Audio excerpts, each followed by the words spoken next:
Fa dues assemblees, és a dir, el mes de juliol va vindre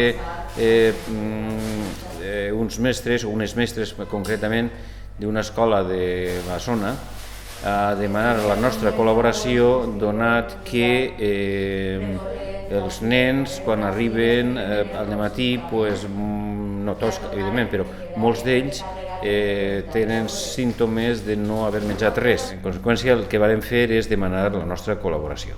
I nosaltres vam pensar què és el que podíem fer, i el que vam fer durant el mes de juliol a agost va ser preparar una cridada a diverses entitats del barri, fonamentalment el comerç, comerç minorista, de botigues, etc., per tal que col·laboraren aportant coses. Després també a particulars. La primera vegada que s'aplegaren coses va ser el dilluns passat, i el que s'ha portat avui.